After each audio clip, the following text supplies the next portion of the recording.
The Demon Lord Ghirahim was a character introduced to the Legend of Zelda franchise in 2011 with his debut in the title Skyward Sword. Ghirahim is introduced as a flamboyant, eager, and relatively patient villain. His main aspiration is to resurrect the Demon King Demise, a dark figure that was sealed by the goddess Hylia in ages past.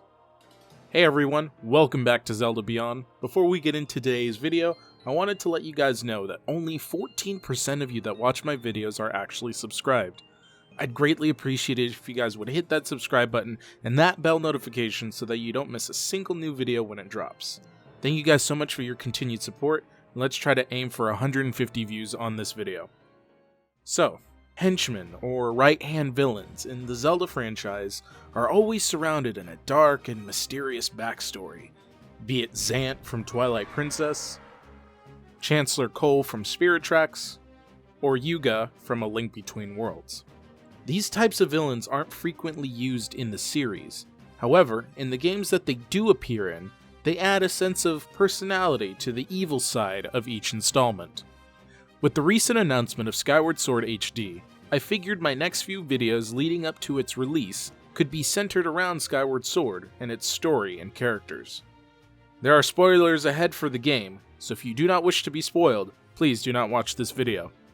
Alright, with that out of the way today, we will be focusing on Ghirahim, the right hand to Demise, and what specifically makes his character so unique and creepy, as well as his possible return to the franchise. Ghirahim is an interesting character with many defining qualities such as his narcissistic nature, his quote-unquote understanding and merciful demeanor, and his outright craziness. Some relate Ghirahim to Zant in many ways, but in reality, he is an entirely different archetype. When it comes to villains, there are many types across all forms of media. You have the friendly villain, where despite their aspirations, are genuine friends with the hero to an extent. Much like the man in black and Inigo Montoya from Princess Bride. You're using Bonetti's defense against me, huh? I thought it fitting considering the rocky terrain. Or Hannibal Lecter and Clarice in The Silence of the Lambs, as they do share a genuine respect for one another. You have the anti-villain, who is the opposite of an anti-hero, a character with heroic goals, personality traits, and or virtues, who ultimately is the villain. They may do good things knowingly, but they consciously know the true evil intentions behind their good deeds. And then you have the affably evil villain. Typically, your standard villains will have a personality that blatantly shows off their evil characteristics, such as Demise or Ganondorf. However, an affably evil villain is often polite, genuine, and willing to help people except for the fact that they want to take over the world, or, in this case, revive an ancient demon king hell-bent on destroying everything created by the gods. When Link first encounters Ghirahim, he's rather polite, collected, and fascinated with Link surviving the tornado. And in later encounters, he offers Link a chance to be spared, and Ghirahim is genuine about it. This is evident by his frustration in the final encounter when he says, "Show a human a little mercy," and he thinks himself your equal. Ghirahim genuinely wanted to be polite to Link and even spare him his life.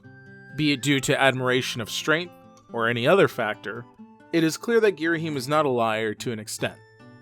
One can tell when a villain or character is intentionally disingenuous, like Chancellor Cole in Spirit Tracks. Cole puts on the guise of Chancellor that has the best interest of the kingdom in mind, but ultimately reveals his true nature as a servant of Malladus. Affably evil villains are way more articulated with their plans, and often have no problem with the hero as long as they do not interfere. This villain will often be friendly and try to appeal to the hero's better nature, and convince them that their plan isn't worth meddling with. Of course, if the hero still doesn't change their mind, the villain will remind them that they are still the villain and will not hesitate to take action if needed. Ghirahim reminds Link of this after every denial to step aside. In arguably some of the darkest dialogue ever written in the Zelda franchise, Ghirahim reminds Link that his defiance would not only kill him, but cause his ears to bleed from the sound of his own screams. Ghirahim is also shown to have a relatively high amount of patience. Being an affably evil villain, His nature is often calm, poised, and even regal, even if he is beaten. However, with these types of villains, when they finally have a villainous breakdown, which is when they have reached their tipping point and have gone full berserk due to constant defeat or humiliation, the very traits that make them so pleasant often serve to make their breakdown extremely creepy or just outright scary. A friendly and forgiving character suddenly going into a psychotic rage is made all the more scary by the simple fact that they were previously so patient, kind, and even smiley. This is exactly the case with Ghirahim. When he is beaten time after time by Link, he eventually loses his patience and decides to give Link the gruesome death he feels that he deserves. The build up to this moment, the rivalry, is just so satisfying, as with each encounter, Link not only grows stronger, but Ghirahim loses more and more patience, eventually losing it completely, which could be argued is what causes him to lose against Link for the final time.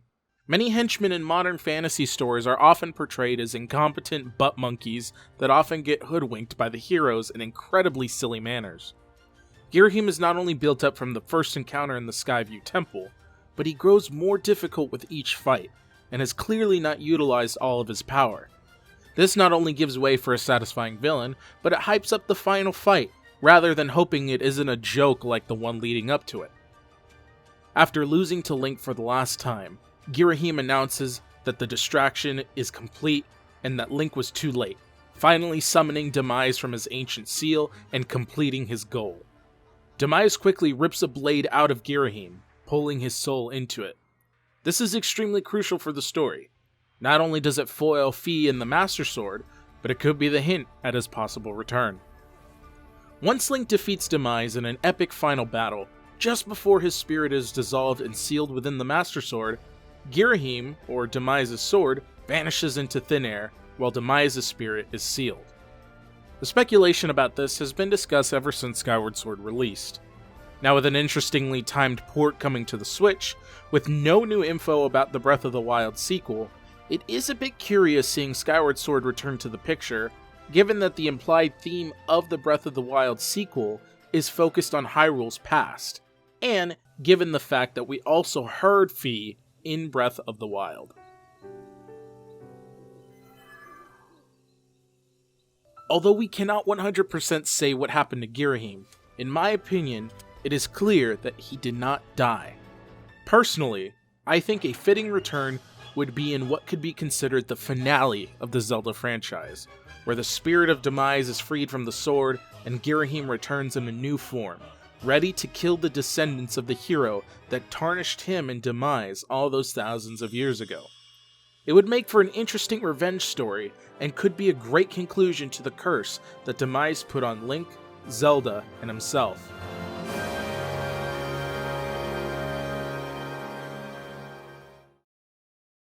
Thank you guys so much for checking out this video. I'm really trying to pump out more videos as frequently as I can, and I think I'm just now getting a sense of what type of content I would like to create on this channel. If you'd like to support the channel, please like, subscribe, and follow me on Twitter at ZeldaBeyond.